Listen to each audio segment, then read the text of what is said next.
Welcome back to my YouTube channel. എൻ്റെ പേര് ദിവ്യ. ഞാനിവിടെ ബുക്ക് റിവ്യൂസ് ആണ് ചെയ്യാറ്. അപ്പോൾ നിങ്ങൾ ബുക്ക് റിവ്യൂസ് ഒക്കെ കാണാൻ ഇഷ്ടമാണെങ്കിലും പുതിയ പുസ്തകങ്ങളൊക്കെ പരിചയപ്പെടാൻ താല്പര്യം ഉണ്ടെങ്കിലും ചാനൽ സബ്സ്ക്രൈബ് ചെയ്യാൻ മറക്കണ്ട.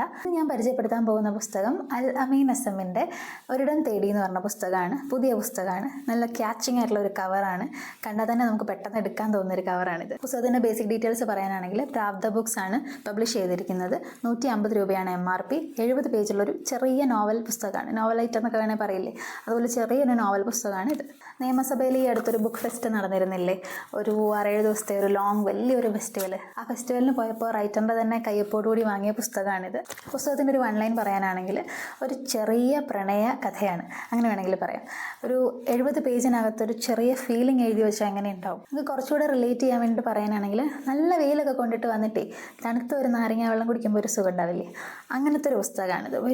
ഭയങ്കര ഫീലിംഗ് ഒന്നുമല്ല, പക്ഷേ നമുക്ക് എല്ലാവർക്കും റിലേറ്റ് ചെയ്യാൻ പറ്റുന്ന, നമ്മുടെ ഉള്ളിൽ തണുപ്പിക്കുന്ന ഒരു പ്രണയകഥയുടെ വായനാസുഖം. ഞാനൊരു ട്രെയിൻ യാത്രയിലാണ് ഇത് വായിക്കുന്നത്. എനിക്ക് വളരെ രസമുള്ളൊരു ഈസി ആയിട്ടുള്ള, പക്ഷേ എന്നാൽ മടുക്കാത്ത, ഇടയ്ക്ക് നിർത്തി പോകാൻ തോന്നിപ്പിക്കാത്ത പോലത്തെ ഒരു നല്ല വായനയായിട്ട് തോന്നി.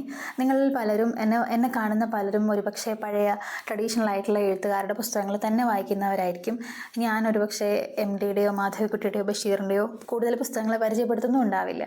എനിക്കെപ്പോഴും തോന്നുന്നത് പുതിയ എഴുത്തുകാരുടെ പുസ്തകങ്ങൾ പരിചയപ്പെടുത്തേണ്ടതും കൂടി ഒരു ആവശ്യമാണ്. നമ്മൾ ബഷീറിനെയും MDയെയും മാധവിക്കുട്ടിയെയും പരിചയപ്പെടുത്തുന്നത് പോലെ തന്നെ നമ്മളവരെ പരിചയപ്പെടുത്തുകയല്ലോ, എല്ലാവർക്കും അറിയാമല്ലോ. അതുപോലെ അല്ല നമ്മളൊരു പുതിയ എഴുത്തുകാരൻ്റെ പുസ്തകം കൊണ്ടുവന്ന് അവതരിപ്പിക്കുമ്പോൾ. നിങ്ങളെപ്പോലെയുള്ള പുതിയ വായനക്കാർ വായിക്കുന്നുണ്ടെങ്കിൽ അവർക്കും അതൊരു പ്രോത്സാഹനമായിരിക്കും ഒന്ന്. പിന്നെ എല്ലായ്പ്പോഴും ഒന്നും ഒരു പുതിയ എഴുത്തുകാരൻ്റെ ആദ്യ പുസ്തകമോ രണ്ടാമത്തെ പുസ്തകമോ ഒന്നും കുറേ കാലങ്ങളായി വായിക്കുന്ന ഒരു ക്രൗഡിന് ഇഷ്ടപ്പെടണം എന്നില്ല. പക്ഷെ തിരിച്ചുമുണ്ട് കേട്ടോ, പുതിയ എഴുത്തുകാരുടെ പുസ്തകങ്ങൾ പുതിയ വായനാ ക്രൗഡിനും പഴയ വായനാ ക്രൗഡിനും ഒത്തിരി ഇഷ്ടമാവുന്ന പുസ്തകങ്ങളുമുണ്ട്. അപ്പം നല്ല പുസ്തകങ്ങൾ എന്ന് നമ്മൾ വിശ്വസിക്കുന്നതൊന്നും മിസ്സായി പോകാൻ പാടില്ലല്ലോ. അപ്പോൾ നിങ്ങൾ അങ്ങനെ കണ്ടാൽ മതി. ഞാൻ കുറച്ച് പുതിയ പുസ്തകങ്ങൾ ഈ അടുത്ത് പരിചയപ്പെടുത്തുന്നുണ്ട്. അതിലൊന്നാണ് ഒരിടം തേടി. ഇപ്പം നമ്മളുടെയൊക്കെ നമ്മളുടെ പ്രണയത്തിലുള്ള മനുഷ്യനോടും നമ്മളോടും മാത്രം നമ്മൾ പറയുന്ന ഒരു സ്വകാര്യം പിടിച്ചൊരു പ്രണയമില്ലേ, അതുപോലത്തെ ഒരു എഴുത്താണിത്. അതായത് ഇതിനകത്ത് വേറെ വലിയ ക്യാരക്ടേഴ്സ് ഒന്നുമില്ല. ഒരു മനുഷ്യനും അയാളുടെ പ്രണയവും, അതിൽ ആ മനുഷ്യനും ഈ പ്രണയത്തിലെ മനുഷ്യനും തമ്മിലുള്ള കമ്മ്യൂണിക്കേഷനും അവരുടെ ഒരു ഫീലിങ്സിൻ്റെ ആ ഭംഗിയുണ്ടല്ലോ, അത് വളരെ ഭാഷാഭംഗിയുള്ള രീതിയിൽ എഴുതിയിട്ടുണ്ട്. അപ്പോൾ വായനാസുഖമാണ് പ്രധാനമായിട്ടും ഈ പുസ്തകം നിങ്ങൾക്ക് തരാൻ സാധ്യതയുള്ളൊരു ഏരിയ. റീഡേഴ്സ് പെർസ്പെക്റ്റീവിൽ എനിക്ക് പറയാനുള്ളതും അത് തന്നെയാണ്.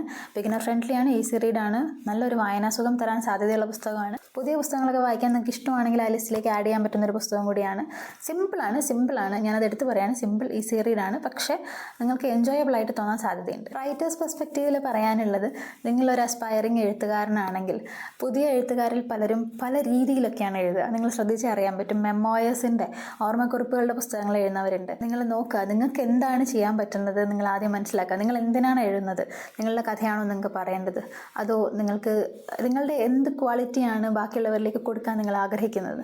അപ്പോൾ ഒരു വായനാസുഖം, ഒരു ലൈറ്റ് ആയിട്ടുള്ള പക്ഷേ ഒരു സിമ്പിളായിട്ടുള്ള എന്നാൽ എൻജോയബിൾ ആയിട്ടുള്ള റീഡാണ് നിങ്ങൾ ഉദ്ദേശിക്കുന്നതെങ്കിൽ, ഒരുപാട് പേജൊന്നും എഴുതി നിറയ്ക്കാനായിട്ട് നിങ്ങളായിട്ടില്ല, ഒരു 70-80 പേജിൻ്റെ കണ്ടൻറ്റേ നിങ്ങളുടെ കയ്യിലുള്ളൂ എങ്കിൽ ഇത്തരത്തിലുള്ള പുസ്തകങ്ങൾ വായിക്കുന്നത് ഒരു പക്ഷേ ഒരു റെഫറൻസ് എന്ന നിലയിൽ നിങ്ങളെ സഹായിച്ചേക്കാം. ഇത്രയൊക്കെയാണ് ഈ പുസ്തകത്തെക്കുറിച്ച് പറയാനുള്ളത്. നിങ്ങൾ വായിച്ചിട്ടില്ലെങ്കിൽ വായിച്ച് നോക്കുക. വായിച്ചിട്ടുണ്ടെങ്കിൽ എന്താ നിങ്ങളുടെ അഭിപ്രായം എന്ന് കമൻറ്റ് ചെയ്യുക. വേറൊരു ബുക്ക് റിവ്യൂ ആയിട്ട് വരാം. Thank you for watching. By.